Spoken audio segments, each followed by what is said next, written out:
Hello and welcome again to this course titled Introduction to Operating System 1.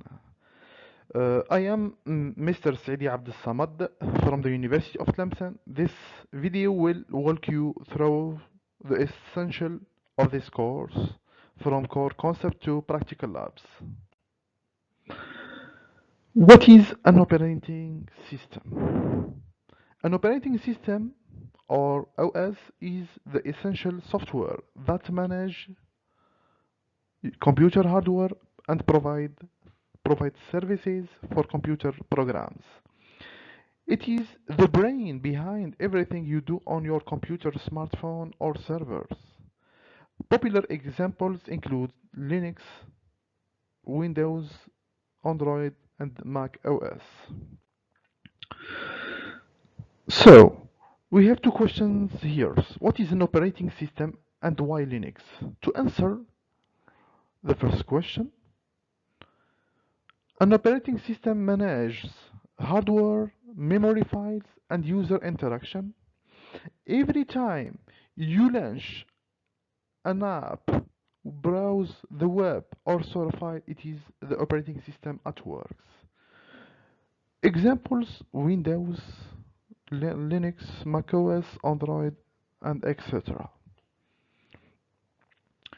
You will know what happens inside a computer beyond just using app. To answer the second question, Linux is an open source and fully customizable, perfect for engineering learners. And you will learn Linux hands-on through terminals, commands, file system, and automation step by step. So, to motivate you to follow this course, we take some example from several points.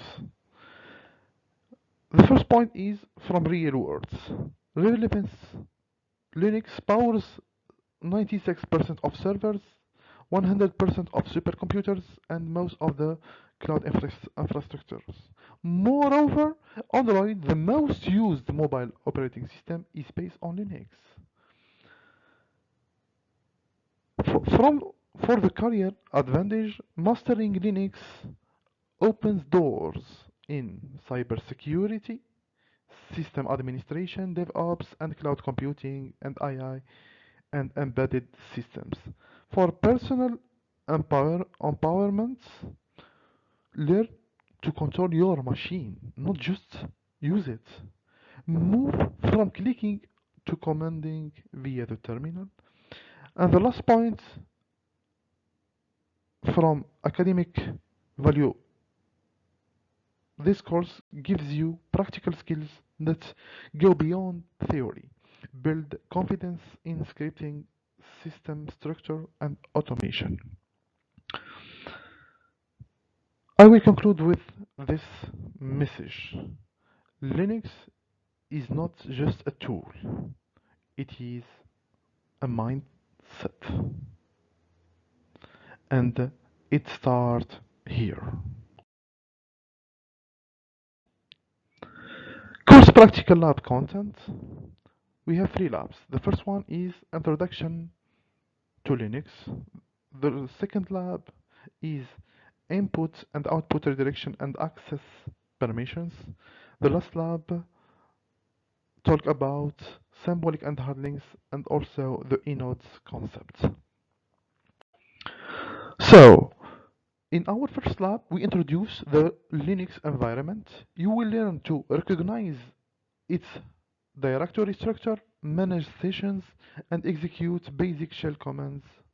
This lab is fundamental for the rest of the course. The objective of this lab, the first one is to define key Linux terminology such as shell, terminals, prompt, user, logins.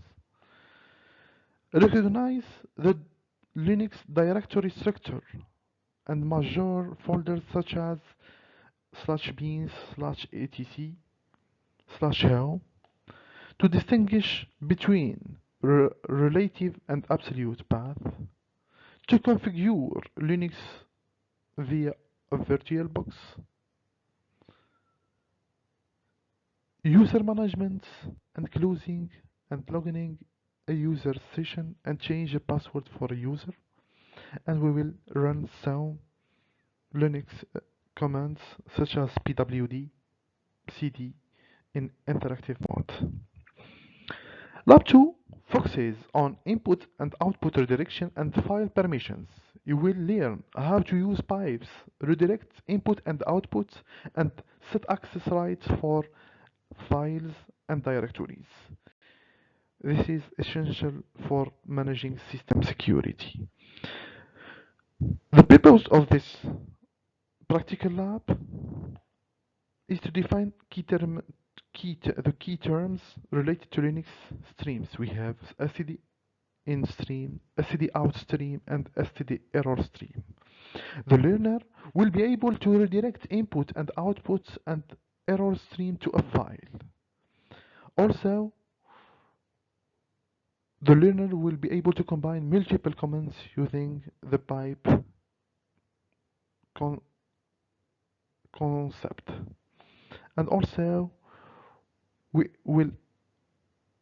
the learner will interpret the file types and permissions using the ls-l command, and we will use the chmod commands to modify file and directory permissions. And finally, we will evaluate the impact of permission settings on file and system security. For lab 3, which is the last lab, Lab 3 explores advanced file systems concepts like symbolic and physical links and inode structures. You will analyze how links behave, how inodes store files information, and how access rights affects linked files.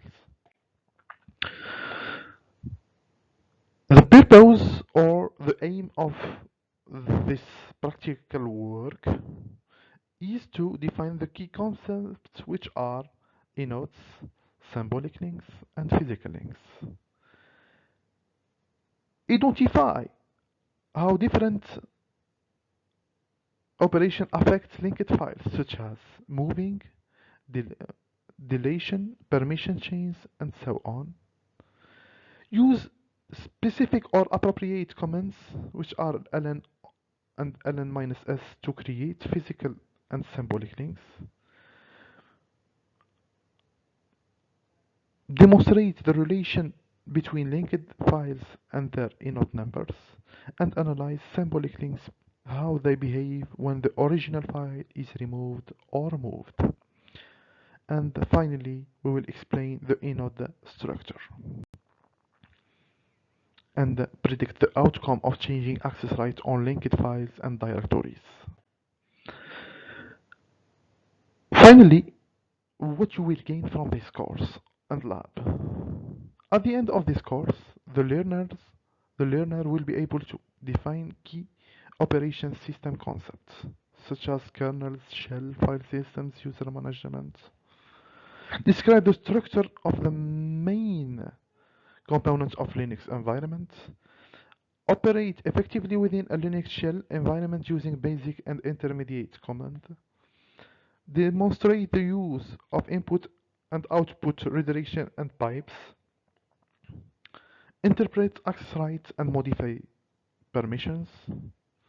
Create and differentiate between symbolic and physical links in a file system. Analyze the role and the structure of inodes, and finally solve practical problems related to navigation, permission, and file management in Linux systems. I will conclude with this message.